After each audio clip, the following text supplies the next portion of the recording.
오늘은 이 산지를 내게 주소서라는 제목으로 말씀의 은혜를 나누고자 합니다.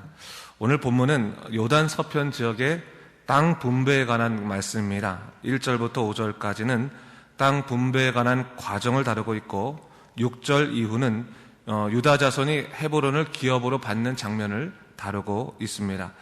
우선 전반부를 보자면 가나안 땅이 분배되는 과정을 다루고 있는데 1절을 보니 그 기업을 제사장 엘르알살과 눈의 아들 여호수아와 이스라엘 자손 지파의 족장들이 분배했다, 그렇게 이야기하고 있습니다. 이것은 땅 분배 과정에 참여한 사람들을 의미하는 것이죠. 사실 이런 땅 분배 과정은 상당히 힘든 일입니다. 사실 우리도 마찬가지겠지만 어떠한 공통적인 비전을 가지고 최선을 다할 때는 너나 가리지 않고 열심히 다 합니다. 근데 나중에 언제 문제가 생기냐면 그 결과물을 통해서 배분할 때 서로의 생각과 기대치, 감정이 다르기 때문에 많은 갈등을 유발시킬 수 있다고 하는 것이죠. 그래서 정치적인 지도자인 여호수아뿐만 아니라 영적인 지도자인 엘르아살도 하나가 되어서 족장들과 더불어 이 과정을 풀어내고 있다라고 볼 수가 있습니다. 근데 그들이 기업을 나누는 과정에 있어서의 원칙은 너무나도 분명했다는 사실입니다. 이는 바로 2절에서 말씀한 것처럼 여호와께서 여호수아에게 명령한 대로 했다라고 하는 거죠. 그리고 그 방법은 제비뽑기였다라는 것을 얘기하고 있습니다. 사실 오늘날의 시각으로 보자면 이 제비뽑기라고 하는 것이 요행수일 수 있다라고 생각하겠지만 사실 이스라엘 백성들에게 이 제비뽑기는 사람의 의도나 술수가 전혀 들어갈 수 없는 완전한 피동적인 방법이었다라고 하는 것이죠. 그래서 그들이 그 결과가 어떠하든지 하나님의 뜻으로 인정하고 수용했다라고 하는 차원에서 이 방법이 중요한 것입니다. 결국 무엇입니까? 이 제비를 통해서 영적인 권위를 인정했다라고 하는 것이죠. 하나님께서 하시는 그대로 내가 인정하겠다라는 것을 얘기하는 겁니다. 여러분, 영적인 권위는 하나님을 존중하고 하나님이 세운 질서를 인정할 때 그때 유효한 것입니다. 아무리 우리가 평상시에 믿음이 좋은 것 같고 겸손한 것 같아도 자신에게 불이익이 오거나 난처한 상황이 있을 때 그 영적인 권위나 질서가 인정되지 않는다면 우리의 신앙의 수준이 바로 거기밖에 되지 않는 것을 우리가 알 수 있는 것입니다. 이스라엘 백성은 이 제비라고 하는 과정을 통해서 자신들의 원치 않은 결과를 받았다 할지라도 거기에 승복하고 또 다시 다음에 있을 하나님의 뜻을, 선하신 뜻을 기다리면서 사실 이 부분을 감당했다라고 하는 것이 중요한 것이죠. 그러면서 3절을 보니까 여기에도 여전히 레위 족속에게는 땅을 기업으로 주지 않았다라는 말을 하고 있어요. 앞에서도 한 2번이나 벌써 그 얘기 하지 않았습니까? 근데 이것이 뭡니까? 영적인 일을 담당하는 사역자들에게 있어서 땅의 소유는 결국 하나님을 집중하지 못하게 하는 것이다 라는 것을 하고 있기 때문에 하나님께서 허락지 않으셨던 거죠. 너희가 소유가 많아지면, 물질이 많아지면 내게 집중하지 못한다. 그렇기 때문에 너희는 소유를 갖지 말고 믿음의 사람들의 나눔을 통해 살아가라 라는 것을 다시 한번 분명하게 말씀해주고 있는 것입니다. 결국 믿는 자들에게 삶의 동기는 철저히 하나님 중심적이어야 되는 것이고 하나님의 말씀과 권위, 그 질서에 대한 순종이 있을 때 영적으로 바로 설 수 있다라는 것을 이야기하고 있는 것입니다. 자, 그리고 이제 6절 이후부터는 유다 자손의 기업에 관한 이야기가 나옵니다. 보면 유다 자손이 여호수아 앞에 나오는데 그 대표로 그니스 사람 여분네 아들 갈렙이 나오고 있는 것을 볼 수 있습니다. 이 유다 자손은 이스라엘의 가장 대표적인 지파죠. 그리고 나중에는 다윗 왕가의 족속입니다. 예수님이 또 이 유다 지파에서 나오지 않습니까? 창세기 49장 10절을 보면요, 야곱이 유다를 향한 축복의 기도가 나오는데 그때 이런 말을 합니다. 통치자의 지팡이가 그 발 사이에서 떠나지 아니하기를 실로가 오시기까지 이르니 그에게 모든 백성이 복종하리로다 라고 말하고 있어요. 이 말은 그가 가장 유력한 지파이고 권세 있는 지파다라고 하는 것이죠. 그렇기 때문에 이 지파가 결정하는 것이 사실 가장 좋은 것을 얻을 수 있는 그런 위치에 그가 처해 있다라고 볼 수도 있는 것입니다. 근데 이 백성이 지금 차지하고자 요청하는 땅이 어디입니까? 헤브론이라고 하는 것을 볼 수 있죠. 헤브론은 중요한 그 성읍에는 분명하지만 사실 이 헤브론이 갖고 있는 가장 커다란 문제는 아직까지 장대한 사람들인 아낙 사람들이, 아낙 자손들이 머무르고 있는 곳으로 싸워서 이겨야 될 남은 과제가 있는 곳이었다라는 것이 있어요. 힘겨운 과제가 있는 곳이었다라고 하는 것이죠. 편하게 들어가서 자기 일을 하는 것이 아니라 그곳에 가더라도 너무나 힘든 일이 있는 곳이었다라고 하는 것이죠. 비전은 있을지라도 현실이 어려운 곳이었다라는 것을 얘기하고 있습니다. 그런데 갈렙이 이 땅을 달라고 지금 직접적으로 요청하고 있는 것입니다. 아마 이 땅이 너무나 쉬운 땅이었고 누구나 다 가지고 싶은 땅이었으면 갈렙이 이렇게 말했을 때 많은 사람들이 그 땅을 왜 유다 자손이 갔습니까? 하면서 갈등했을지도 몰라요. 근데 아무도 이 땅을 갖고 싶지 않았던 거죠. 왜냐하면 이스라엘 백성들을 겁나게 했던 그 아낙 자손, 그 거인족이 거기 있었기 때문에 사실 누구도 이 땅을 갖고 싶지 않았을 것입니다. 그러면서 오늘 갈렙이 이 땅을 갖고 싶어하는, 이 땅을 유다 자손이 가져야 되는 이유에 대해서 7절부터 이렇게 설명하고 있습니다. 사실 갈렙은 여호수아와 더불어서 가네스 바네아에서 정탐을 했던 12명 중에 한 명이었습니다. 여호수아와 더불어서 유일하게 가나안 땅에 들어온 단 2명 중에 한 명이었던 능한 지도자였습니다. 사실 그는 나이로 보나 위치로 보나 용맹스러움으로 보나 여호수아에게 뒤질 일이 전혀 없는 사람이었습니다.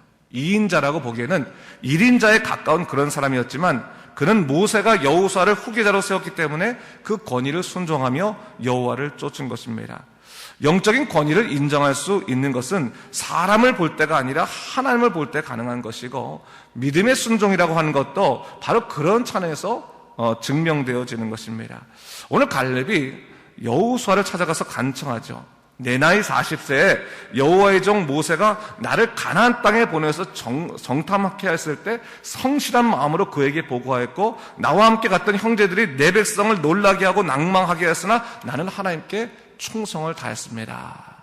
무엇을 먼저 고백하는 거예요? 자기의 믿음의 고백을 먼저 하고 있는 것을 볼 수 있어요. 이 말이 뭡니까? 나는 내 삶의 원칙이 내 생각이나 감정이 있지 아니하고 오직 하나님의 충성이라는 측면에서 지금까지 살아왔습니다라는 것을 얘기하고 있고, 그 은혜 가운데서 지금 내 나이 85세가 되었는데 아직까지 생존케 하시고 건강케 하시고 옛날처럼 싸움과 출입을 감당하게 하셨습니다라는 것을 얘기하고 있는 거예요.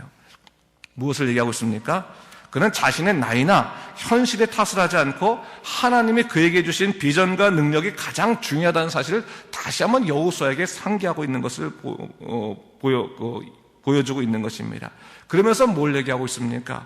하나님이 함께 하신다면, 하나님이 지켜주신다면 나는 지금도 감당할 수 있습니다 라고 하는 것을 분명히 하면서 헤브론을 우리가 가져야 될 이유가 거기 있습니다라고 하는 거예요. 거기 있습니다. 바로 그러면서 뭘 얘기하고 있습니까? 12절 말씀을 얘기하고 있는데 12절 말씀을 우리 한번 다 같이 한번 읽어보겠습니다.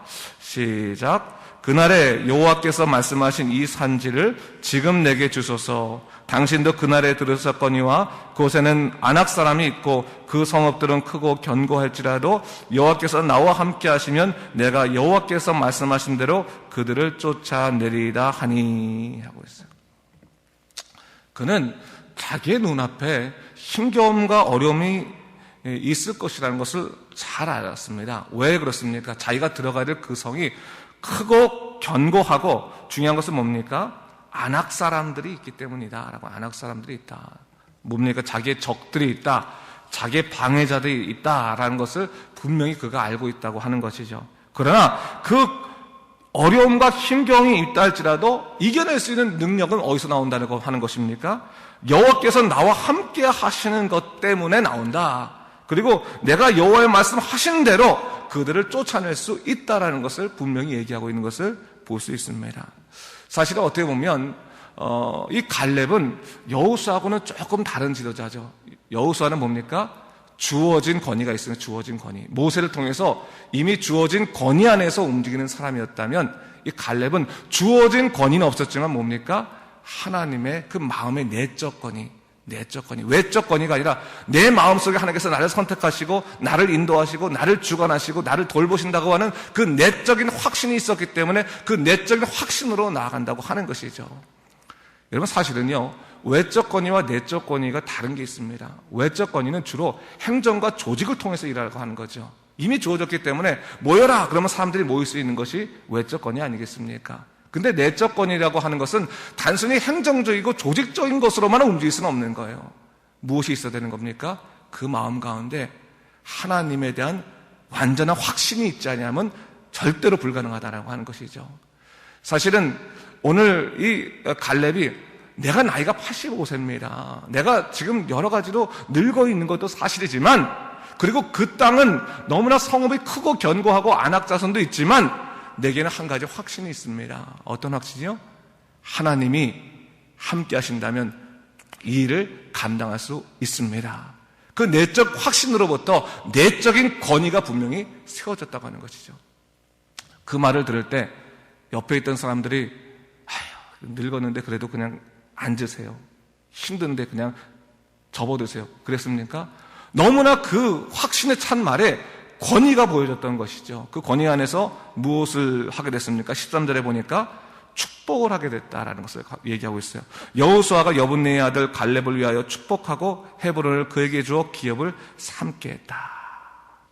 그거죠. 하나님의 내적 확신으로 말하는 사람에게는 뭐가 있다는 거예요? 영적인 권위가 인정된다라는 것을 얘기하고 있는 것이죠. 그 사람들이 그것을 하고 축복했다는 거예요. 어려움이 있는지 알겠지만 당신이 하나님과 함께 하신다면 이길 수 있다고 하는 것을 우리가 동의합니다. 아멘이라고 화답했다는 거죠. 그 아멘의 화답 가운데 놀라운 역사는 계속 진행되고 있는 것을 볼 수가 있습니다. 14절을 제가 한번 읽어볼게요. 여러분 보세요. 헤브론이 그니스 사람 여분네의 아들 갈렙의 기업이 되어 오늘까지 이르렀으니 이는 그가 이스라엘 하나님 여호와를 온전히 좇았습니다 라고 나오고 있어요. 여기서 여러분 이 여분네의 아들 갈렙에 대해서 뭐라고 말하냐면 그니스 사람이라고 해요. 그니스 사람. 이런 그니스 사람은 정통 유다 지파 사람이 아니었습니다. 유다 지파로 인정되긴 했지만 이 그니스라고 하는 사람은 야곱과 에서가 있을 때 에서의 자손이에요. 에서의 자손. 에서의 자손. 다시 말해 야곱의 자손들만이 정상적인 족속 지파 아니겠습니까? 그런데 에서의 자손이 그니스인데 그 그니스 사람이 갑자기 유다 지파로 올 수 있었다고 하는 이유는 뭐겠습니까? 이 유다 지파라고 하는 공동체가 혈연 공동체긴 했지만 영적으로 분명하고 하나님을 경외하는 사람을 누구요? 지도자로 받아들였다고 하는 것을 얘기하고 있는 것이거든요. 받아들였다. 형식과 조건을 본 것이 아니라 그 마음의 확신과 능력을 보고 지도자로 세웠다고 하는 것을 의미하는 것입니다. 여기서 다 인정되는 겁니다. 여러 가지 어려움들이 있었고 고통도 있었지만 하나님은 분명히 하십니다. 하나님이 이루십니다는 것을 강하게 얘기하고 그것을 선포하고 믿음으로 나아갔다고 하는 이 갈렙의 목소리에 많은 사람들은 뭐예요? 아멘으로 화답하며 그를 축복할 수밖에 없었음을 이야기하고 있는 것입니다. 우리는 살아가다 보면 조건을 얘기할 때가 있고 또한 외부적인 처지를 얘기할 때가 있고 그리고 내 능력을 얘기할 때가 있습니다. 그러면서 못하는 것을 당연시 여기고 그것을 외부적인 이유로 들 때가 많이 있는데 이 갈렙을 통해서 우리가 배워야 될 것이 뭡니까? 하나님의 놀라운 역사는 어디서부터 온다고요? 하나님의 비전을 바라보고 그분을 통해서 일하려고 하는 영적인 확신에서부터 온다는 것을 얘기하고 있는 것이고 하나님의 영에 따라가는 하나님의 이끌림을 받는 믿음의 놀라운 역사 가운데서 기적은 일어난다는 것을 분명히 이야기하고 있는 것이죠. 사실 갈렙이 이럴 수도 있지 않았겠습니까? 와서 내가요 당신과 더불어 가나안 땅에 들어온 단 2명 중에 하나고 그리고 내가 한 일이 얼마나 많이 있습니까? 가장 좋은 땅 주시오 이렇게 말할 수도 있었겠지 않겠습니까? 그는 그러지 않았다는 거죠. 마지막까지 뭘 보여주고 싶었던 거? 이 갈렙도 하나님이 놀라운 역사를 일으키신다는 것을 분명히 보여주고 싶었던 거예요. 마지막 때 사람의 욕심으로 자기 것을 얻으려고 한 것이 아니라 하나님이 하신다면 하나님이 이루신다는 것을 반드시 보여주고 싶었기 때문에 그런 것이고 그래서 뭡니까? 바로 14절에 보니까 그 기업이 갈렙의 기업이 됐다. 헤브론이 갈렙의 기업이 돼서 오늘까지 이르렀다라고 하는 말을 통해서 무엇을 얘기하고 있어요? 그 이유가 뭡니까? 이는 그가 이스라엘의 하나님 여호와를 온전히 쫓았습니다 라고 말하고 있어요. 쫓았습니다. 바로 그겁니다. 하나님을 온전히 쫓아간다고 하는 것이 결국 무슨 말이겠습니까? 하나님께 온전히 이끌림 받아 사는 것이다. 하나님에게 놀랍도록 하나님이 주시는 그 능력으로 사는 것이다 라는 것을 얘기하고 있는 것이죠. 다시 한번 여러분, 오늘 갈렙을 보면서 우리가 혹시 내가 나이가 많아서 혹은 내가 조건이 없어서 내가 능력이 없어서 그저 그 핑계를 대느라 인생을 우리가 하나님의 크신 은총들을 보지 못하고 있는 것 아니겠습니까? 그럴 땐 내려놓으십시오. 그리고 하나님의 역사를 바라보십시오. 하나님께서 여러 번 통해서 연약한 자를 통해서 강하게 이루시는 놀라운 역사를 우리가 기대하고 소망할 때 하나님께서는 성령을 우리를 이끌어 주시면서 우리의 갈 길을 가게 하실 것입니다. 이 믿음으로 사신 여러분 되시기를 주님의 이름으로 축원합니다. 기도하겠습니다.